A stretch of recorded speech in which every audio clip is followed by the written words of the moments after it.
بسم اللہ الرحمن الرحیم۔ حضرت ابو ہریرہ رضی اللہ تعالی عنہ سے مروی ہے کان رسول اللہ صلی اللہ علیہ وسلم اذا عطس وضع یدہ علی فیہ وخفض صوتہ او کما قال۔ فرماتے ہیں کہ رسول اللہ صلی اللہ علیہ وسلم کو جب چھینک آتی تھی تو آپ صلی اللہ علیہ وسلم اپنی آواز کو بھی پست کرتے تھے اور اپنے منہ پر ہاتھ یا کپڑا رکھ لیا کرتے تھے۔ آپس کے رہن سہن میں اور معاشرت کے آداب میں ایک ادب یہ بھی ہے جو رسول اللہ صلی اللہ علیہ وسلم کی اس حدیث سے اور آپ کے عمل سے ہمیں معلوم ہوا کہ کوئی ایسا عمل نہ کیا جائے جس سے کسی دوسرے کو تکلیف ہو۔ اب سوچنے کی بات ہے کہ چھینک ایک معمولی سا عمل ہے، لیکن اس میں بھی تکلیف کا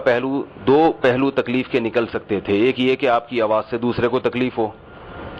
اور دوسرا یہ کہ آپ کے منہ سے چھینٹیں نکلیں، جراثیم نکلیں، ہوا میں پھیلیں، تھوک نکلے، سامنے والے کے منہ پہ جا سکتا ہے، وہ دائیں بائیں ہو سکتا ہے، جس سے سامنے والے کو گھن آئے گی۔ اور تیسری بات یہ بھی ہے اس میں کہ یہ تہذیب کے خلاف ہے، بہت زور سے چیخنا چھینکتے ہوئے اور اپنے جراثیم اور اپنے تھوک کو فضا میں پھیلانا، یہ بد تہذیبی ہے۔ اسلام سراسر تہذیب کا دوسرا نام ہے، اس لیے رسول اللہ صلی اللہ علیہ وسلم کی اتنی چھوٹی چھوٹی چیزیں بھی صحابہ کرام نے نقل کی ہیں، اور صحابہ کرام یہ نقل کرنا اس لیے ضروری سمجھتے تھے کہ وہ جانتے تھے کہ قرآن مجید نے حکم دیا ہے لَقَدْ كَانَ لَكُمْ فِي رَسُولِ اللَّهِ أُسْوَةٌ حَسَنَةٌ، تمہارے لیے تمہارے رسول کی زندگی میں نمونہ ہے، اسوۃ حسنہ بہترین نمونہ ہے۔ تو صحابہ سمجھتے تھے کہ نبی صلی اللہ علیہ وسلم کی ایک ایک عادت ایسی ہے جسے ہمیں فالو کرنا چاہیے، جس کے پیچھے ہمیں چلنا چاہیے۔ اب سوچیں کہ ہمارا انداز کیا ہوتا ہے، چھینکتے ہیں تو اتنی زور سے آواز نکالتے ہیں گدھوں کی طرح، بالکل اللہ تعالیٰ معاف فرمائے۔ اور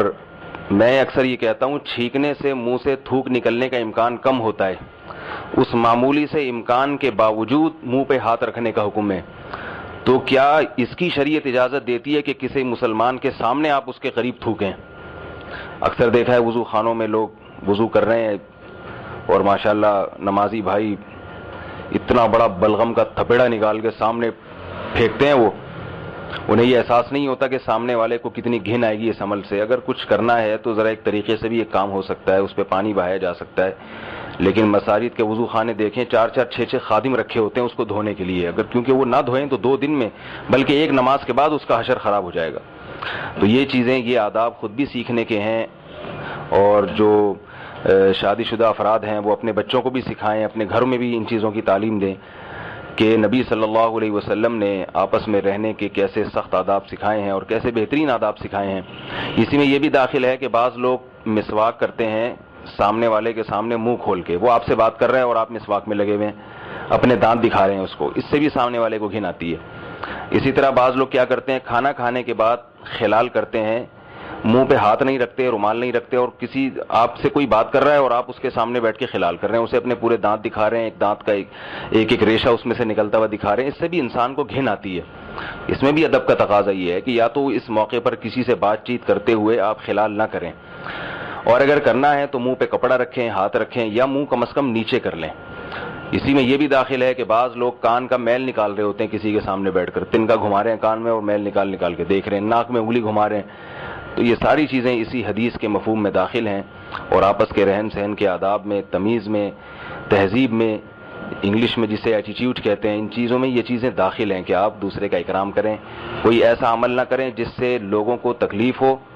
یا جس سے لوگ آپ کو بد تہذیب سمجھیں۔ ایک اور بات اس میں ہے کہ علماء کہتے ہیں کہ جسے زکام کا مرض ہو، چھینکیں آ رہی ہوں، ناک بہہ رہی ہو اس کی، اسے چاہیے کہ جماعت سے نماز نہ پڑھے بلکہ گھر میں پڑھے۔ بعض لوگوں کو دیکھا ہے کہ وہ جماعت سے نماز پڑھتے ہیں اور پوری نماز میں جو ہے نا ناک کو سینکتے رہتے ہیں، ناک نکلتی رہتی ہے ان کی، کبھی رومال سے کھینچ رہے ہیں، کبھی نیچے آ رہے ہیں، نیچے کر رہے ہیں اس کو، تو ساتھ والے انسان کو گھن آتی ہے اس عمل سے۔ تو چھینک کی ذرا سی تھوک کو نبی صلی اللہ علیہ وسلم نے ہوا میں پھیلنے نہیں دیا، تو آپ صلی اللہ علیہ وسلم زکام کے مریض کا بار بار سڑسڑانا اور دوسروں کے وہ چھینکنا، اس کا بار بار ہر تھوڑی دیر کے بعد پھر فضا میں جراثیم کا پھیلانا، تو یہ آپ صلی اللہ علیہ وسلم کی تعلیم کے مطابق کیسے یہ چیزیں ہو سکتی ہیں؟ میں نے اپنے شیخ حضرت مفتی رشید احمد صاحب رحمہ اللہ تعالیٰ کو دیکھا ہے، بہت شدید جماعت کی نماز کے پابند تھے، حضرت کی سالوں سال تکبیر اولیٰ نہیں چھوٹتی تھی، بہت سخت پابندی کرتے تھے جماعت کی نماز کی، مگر جب زکام ہوتا تھا تو پھر گھر میں نماز پڑھتے تھے۔ نماز چھوڑ دیتے تھے جماعت سے اس لیے کہ میرے زکام سے کسی دوسرے کو تکلیف نہ ہو۔ اللہ تعالیٰ سمجھنے کی عمل کی توفیق عطا فرمائے۔